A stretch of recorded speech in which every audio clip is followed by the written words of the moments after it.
기도하겠습니다. 하나님 아버지, 이제 하나님의 백성들이 하나님의 말씀 앞에 섭니다. 하나님의 말씀 앞에서 나의 모습을 발견하게 하시고 나의 모습을 다듬고 주의 백성다운 모습으로 살아가게 하여 주옵소서.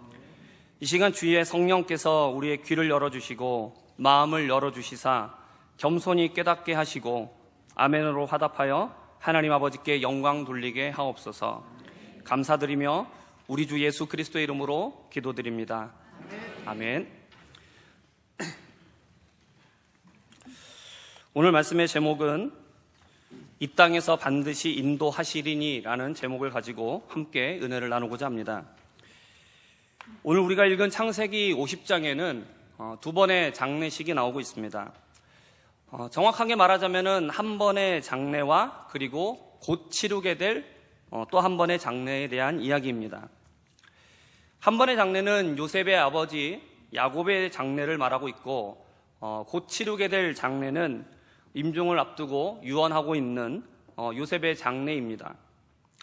요셉은 아버지 야곱이 돌아가셨을 때 그의 시신을 애굽식으로 처리했습니다. 요셉이 애굽의 총리였기 때문에 당연한 이야기죠. 요셉은 아버지의 이 시신을 애굽식으로 처리를 한 뒤에 애굽 땅에 묻지 않았습니다. 바로에게 양해를 구한 뒤에 가나안으로 옮겨 아브라함이 구입했던 막벨라 굴에 장사했습니다. 그리고 이제 요셉의 나이가 110세가 되어 임종을 앞두고 요셉은 자신의 장래에 대하여서 유언을 남겼습니다. 근데 그의 유언을 보면 독특한 점이 있죠. 요셉은 자신의 형제들에게 말했습니다. 나는 죽을 것이나 하나님이 당신들을 돌보시고 당신들을 이 땅에서 인도하여 내사 아브라함과 이삭과 야곱에게 맹세하신 땅에 이르게 하시리라. 요셉은 먼저 하나님께서 이스라엘 백성들을 지금 살고 있는 이 애굽에서 인도하셔 맹세하신 땅 가나안으로 가게 하실 것이다 라고 말하고 있습니다. 그리고 요셉은 다시 같은 내용으로 반복하죠. 그러면서 이스라엘 자손들에게 맹세를 시킵니다. 하나님이 반드시 당신들을 돌보시리니 당신들은 여기서 내 해골을 메고 올라가라. 요셉은 하나님께서 이스라엘 백성들을 인도하셔서 가나안에 들어가게 하실 것을 믿음으로 바라보았습니다. 이 일이 반드시 이루어질 것이다 라는 것을 믿은 것이죠. 자신은 이제 죽으면 애굽에서 묻히게 되겠지만 시간이 흘러 자신의 해골이라 할지라도 가나안 땅으로 가게 되기를 간절하게 소원했습니다. 요셉은 태어나서 10대까지는 아버지와 가나안에서 살았고 그리고 애굽에서요 생의 대부분을 보냈습니다.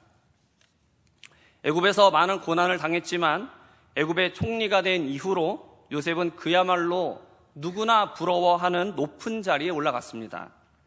당연히 부유함도 따라왔죠. 애굽 제사장 보디베라의 딸과 결혼하여서 에브라임과 므낫세 두 아들도 낳았습니다. 에브라임의 자손 3대, 그러니까 아들, 손자, 증손자, 고손자까지 보았습니다. 그는 110세까지 살았고 그리고 죽기 직전에 또렷한 정신을 가지고 유언을 남길 정도로 건강도 했습니다.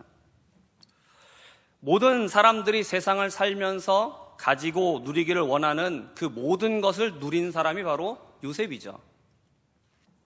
그리고 이제 그가 죽게 되면 당연히 국가장으로 화려하고 성대한 장례식을 치르게 될 것이고 그리고 애굽 땅 중에서도 아주 좋은 곳에 묻히게 될 것이었습니다. 그런데 요셉은 애굽 땅에 묻히게 되더라도 언젠가 반드시 하나님께서 이스라엘을 가나안으로 들어가게 하실 때에 자신의 해골이라도 가져가 가나안에 묻어달라고 유언을 하고 있습니다. 요셉은 왜 이런 유언을 하고 있는 것일까요? 가나안이 할아버지, 아버지가 살았고 또 자신의 유년기를 보낸 땅이기 때문에 이 가나안에 대한 향수 때문일까요? 여러분, 사람은 누구나 자신의 어린 시절을 보낸 곳에 대한 동경과 또 아련한 기억을 가지고 있습니다. 그래서 나이가 많으신 분들은 자식들이 살기 좋은 도시로 올라가서 같이 사시자고 그렇게 얘기를 해도 한사코 거절하시죠. 고향 땅과 그 집을 떠나지 않고 남으시고자 싶은 겁니다.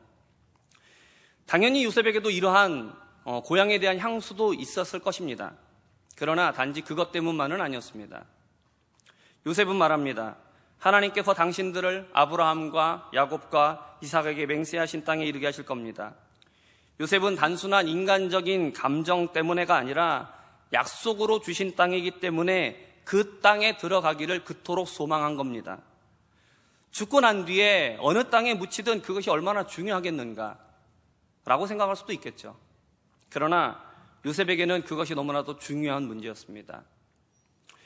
요셉은 애굽에서 성공하고 많은 시간을 보내면서도 항상 그의 마음 가운데에는 하나님께서 주시겠다라고 맹세하신 가나안 땅이 자리하고 있었던 겁니다.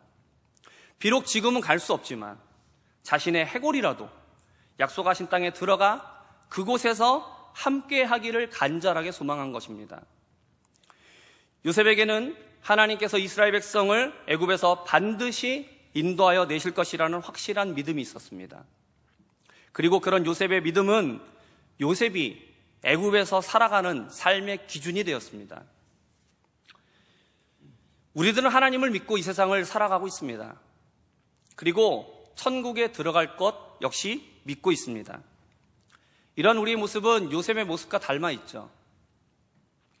그렇다면 늘 마음 가운데 약속의 땀을 품고 살았던 요셉의 삶은 어떤 모습이었을까요? 이 땅에서 반드시 인도하실 하나님을 믿으며 약속의 땅을 바라보았던 요셉은 어떤 삶을 살았습니까? 이 점이 오늘 우리 성도님들과 함께 생각해 보기를 원하는 것입니다. 우리들은 하나님을 믿고 하나님의 나라인 천국을 바라보고 살아가고 있습니다. 요셉은 애굽에서 평생을 살았으면서도 약속의 땅을 바라보면서 살았습니다. 그렇기 때문에 요셉의 삶은 세상의 사람들과는 다른 삶이었습니다.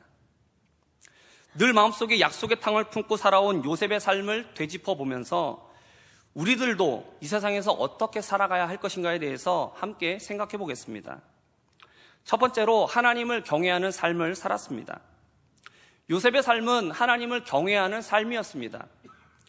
요셉은 하나님을 경외할 때에 하나님을 경외함으로써 그것이 자신에게 유익이 될 것인가 아니면 그것이 불이익이 될 것인가를 따지지 않았습니다. 창세기 39장 9절의 말씀을 함께 읽어보겠습니다. 이 집에는 나보다 큰 이가 없으며 주인이 아무것도 내게 금하지 아니하였어도 금한 것은 당신뿐이니 당신은 그네 아내임이라. 그런즉 내가 어찌 이 큰 악을 행하여 하나님께 죄를 지으리이까. 아멘. 이 말씀은 요셉이 보디발의 집에서 총무로 일하고 있을 때의 일입니다. 보디발은 요셉이 일하는 모습을 보고 매우 마음에 들어 했습니다. 요셉에게 일을 맡기면 일 처리를 매우 훌륭하게 해냈기 때문이죠. 그리고 일을 아주 제대로 진행했습니다. 그래서 자신의 아내를 제외한 집안에 있는 모든 일들 그리고 모든 사람들까지도 요셉에게 맡겼습니다. 하루는 보디발의 아내가 요셉을 유혹하려고 했습니다. 당시 요셉은 보디발에게 전적인 신임을 받고 있었습니다. 그리고 보디발의 아내의 유혹은 둘만 아는 비밀로 유지할 수도 있었을 겁니다. 젊은 요셉에게 이러한 유혹은 거절하기 힘들었던 유혹이었습니다. 하지만 요셉은 그녀의 유혹을 거절합니다. 사람들에게 들킬까봐를 걱정한 것이 아니었습니다. 보디발의 집에서 총무라는 그 지위를 잃어버릴 것을 걱정한 것도 아니었습니다. 요셉이 거절했던 이유는 이것이었습니다. 내가 어찌 이 큰 악을 행하여 하나님께 죄를 지을 수 있겠는가 였습니다. 요셉은 자신에게 이익이 될 수 있는 상황, 자신을 위해서 얼마든지 이익을 얻을 수 있는 상황에서도 하나님의 말씀에 순종하는 것을 선택했습니다.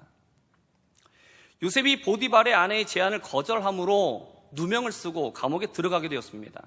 하지만 요셉은 자신의 중심을 세상적인 이익을 얻는 것에 두지 않았습니다. 그는 하나님의 말씀을 불순종하게 되는 것을 두려워했습니다. 자신의 행동의 기준을 하나님 앞에서 죄가 되는 행동인가, 아니면 하나님께서 선하게 여기시는 행동인가에 두었습니다. 하나님을 두려워하고 하나님을 경외한 것에 대한 대가로 요셉은 감옥에 들어갔습니다.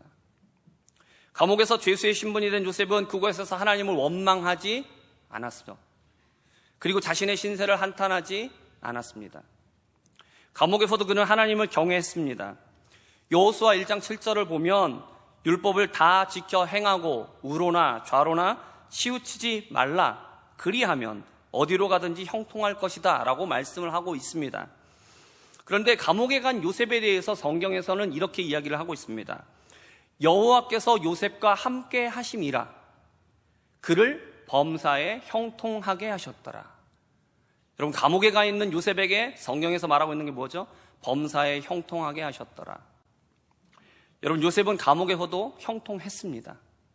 그의 형통함의 이유는 그가 감옥이라 할지라도 하나님의 말씀대로 행했기 때문입니다. 하나님을 경외했기 때문이죠. 요셉은 감옥이라는 극악의 환경에서도 하나님을 경외했습니다. 하나님의 말씀을 버리면 세상적인 이익을 얻을 수도 있고 쾌락을 얻을 수도 있는데 그것을 거절하고 하나님을 경외하는 것을 선택했습니다. 또 삶의 절망이 찾아왔을 때에도 하나님 경외하기를 포기하지 않았습니다. 요셉은 언제나 하나님의 말씀을 지키고 경외하는 일에 한결같은 사람이었습니다. 우리가 두 번째로 살펴볼 것은 개인의 영광을 구하지 않았다는 것입니다. 요셉은 바로의 꿈을 해석해주고 애굽의 총리가 됩니다. 창세기 41장 35절과 36절을 함께 읽어보겠습니다. 그들로 장차 올 풍년에 모든 곡물을 거두고 그 곡물을 바로의 손에 돌려 양식을 위하여 각 성읍에 쌓아두게 하소서. 이와 같이 그 곡물을 이 땅에 저장하여 애굽 땅에 임할 7해 흉년에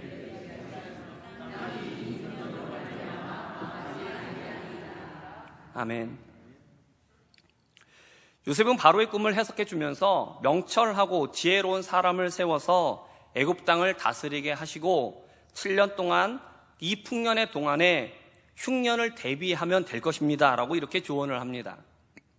바로와 신하들은 요셉의 말을 좋게 여기고, 그리고 바로는 요셉이 바로 너가 그 적임자다라고 요셉을 총리에 세우게 됩니다.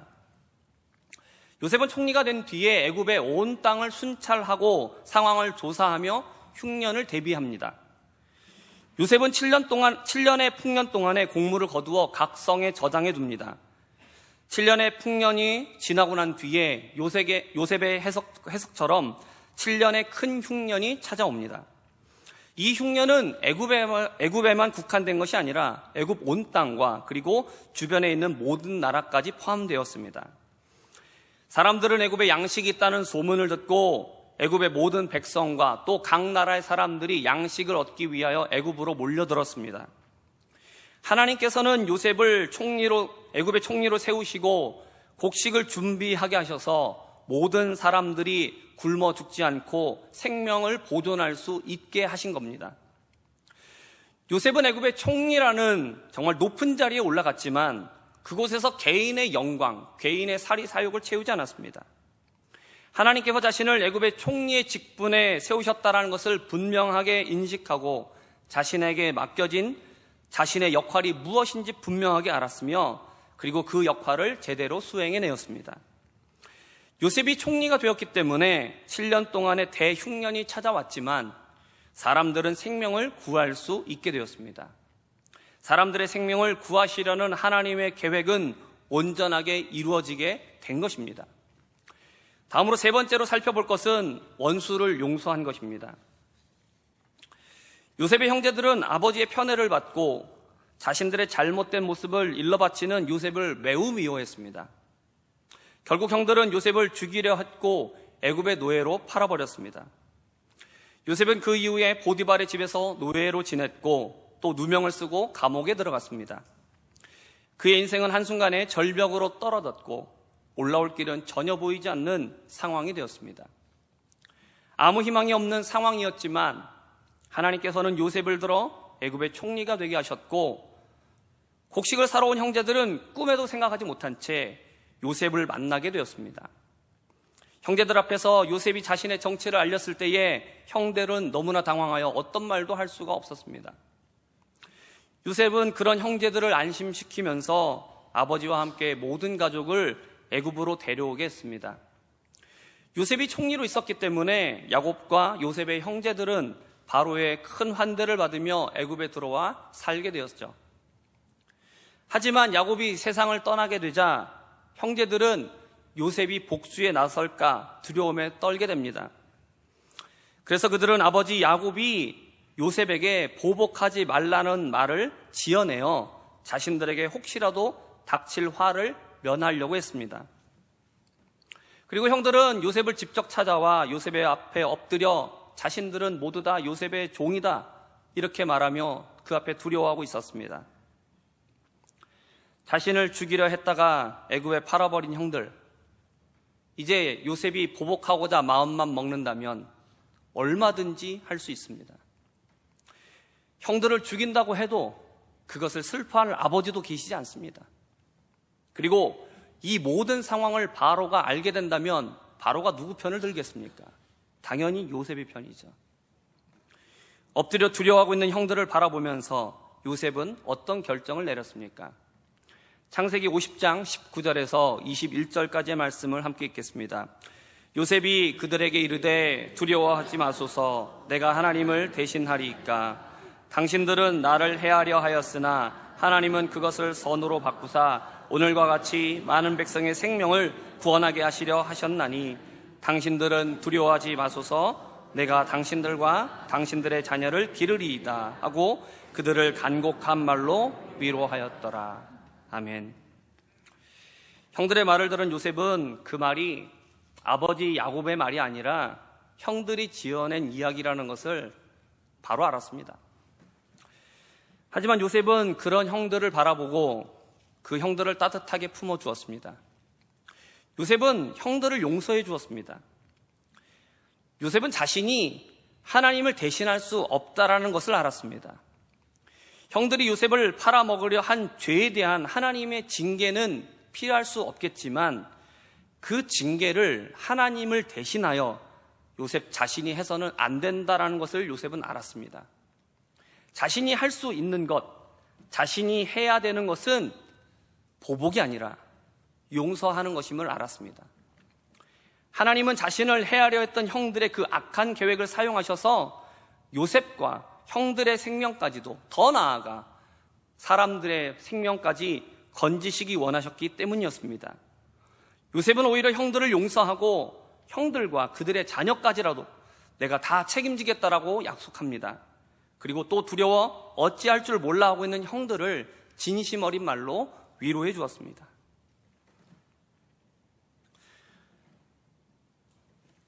요셉은 그의 삶 전체, 그가 살아간 시간 동안 몸은 어디에 있었습니까?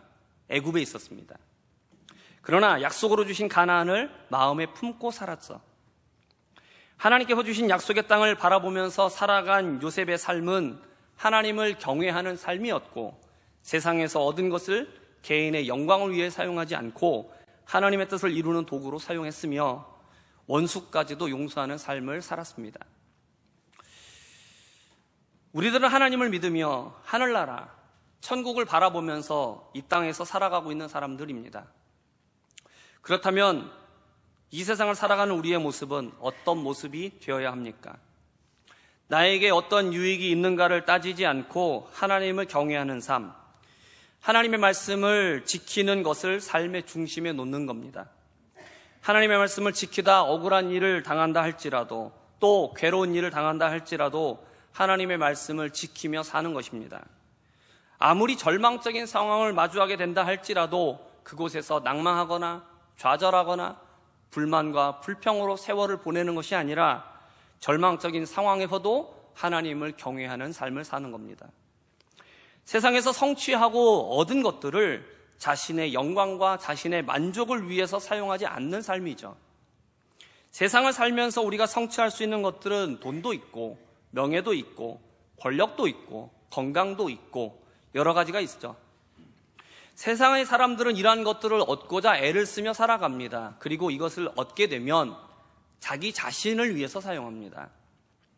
하지만 천국을 소망하면서 이 땅을 살아가는 성도는 세상에서 얻은 것들 자신만을 위해서 사용하지 않습니다. 자신이 이루고 얻은 것들을 도구로 사용하여서 사람을 살리고 생명을 살리는 일, 하나님이 기뻐하시는 일 가운데 사용하는 것이죠. 마지막으로 원수를 용서하는 삶, 바꿔 말하면 모두를 사랑하는 삶입니다. 나에게 악한 일을 할지라도 그마저도 하나님께서 선으로 바꾸어 주실 것을 믿고 인내하며 또 진정으로 용서하는 삶을 살아가는 것입니다. 인간적으로 생각하면 왜 밉지 않겠습니까? 왜 화가 나지 않겠습니까? 그러나 그 모든 것이 하나님의 손에 달려 있다는 것을 믿기 때문에 내가 해야 되는 일은 무엇이냐? 용서라는 것이죠. 그리고 나는 무엇을 기대하느냐? 하나님의 선하신 손길을 기대하는 것입니다. 사랑하는 신성의 성도 여러분, 우리들이 하나님의 나라인 천국을 진정으로 소망한다라면 우리의 자신의 모습을 돌아보기를 바랍니다. 내가 지금 세상을 살아가고 있는 나의 모습이 요셉의 모습과 겹쳐지고 있습니까? 아니면 요셉의 모습과는 다르게 어긋나 있습니까? 나는 진실되게 하나님을 믿으며 하나님의 나라를 소망한다라고 고백할 수 있습니까? 하나님께서 반드시 당신들을 돌보시고 당신들을 이 땅에서 인도하여 내시리니 요셉은 바로 이 믿음을 가지고 이 세상을 살았습니다. 천국을 바라보고 이 세상을 산 것이죠. 여러분, 요셉의 이 믿음의 고백이 지금 우리들에도 있기를 바랍니다. 우리도 이 세상을 살아갈 때에 하나님께서 우리를 인도하여 하나님의 나라에 들어가게 하실 것을 진실로 믿으며 이 세상을 살아갈 수 있기를 바랍니다. 그러므로 인하여서 우리가 세상을 살아가는 우리의 모습이 세상의 사람들과는 구별된 다른 모습이 될 수 있기를 바랍니다. 하나님이 반드시 인도하시리니라는 분명한 믿음을 가진 사람은 그의 삶이 다를 수밖에 없는 겁니다. 왜냐하면 바라보고 있는 관점이 달라요. 세상의 사람들은 여기를 바라보고 있지만 우리는 저곳을 바라보고 살아가는 사람들입니다. 그렇기 때문에 우리의 기준이 다르기 때문에 살아가는 모습이 다를 수밖에 없는 겁니다. 그러나 우리의 모습을 돌이켜보면 그렇지 못할 때가 많음을 우리는 고백하죠.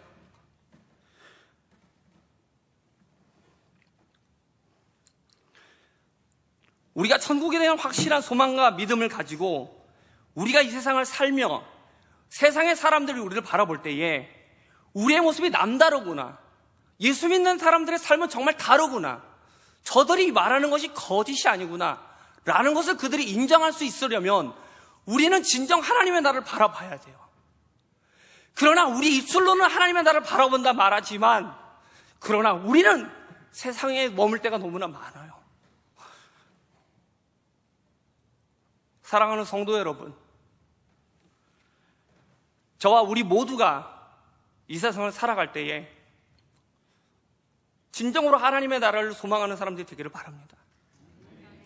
그래서 우리의 마음가짐이 달라지고 우리의 삶의 기준이 달라지고 정말 우리의 입술이 달라지고 그런 우리의 모습을 바라보면서 정말 다르구나, 정말 다르구나, 저들이 믿는 하나님은 정말 계시구나, 저들이 믿는 천국은 진짜 있구나 라는 그러한 그 이야기가 믿지 않는 사람들로부터 우리에게 들려올 수 있는, 그러므로 말미암아 우리의 그런 다른 모습을 통하여서 우리의 믿음이 진실되다라는 것을 증거하며 하나님께 영광을 돌리며 살아갈 수 있는 우리 모두가 될 수 있기를 주님의 이름으로 축복합니다. 기도하겠습니다. 주님, 우리를 반드시 이곳에서 인도하여 주님의 나라에 들어가게 하실 것을 믿음으로 바라보는 성도가 되게 하여 주시옵소서. 세상을 따라 살지 않고 하나님을 경외하며 나의 성취가 개인의 유익이 아닌 하나님의 뜻을 이루는 도구가 되게 하시며 모든 사람을 사랑하는 자로 살아가게 하여 주시옵소서. 성령님께서 내 안에 변화를 이루도록 도와주시고 우리의 신앙과 삶이 일치되며 하나님의 영광을 나타내는 자가 될 수 있도록 은혜를 더하여 주시옵소서. 감사드리며 살아계신 예수 그리스도의 이름으로 기도합니다. 아멘.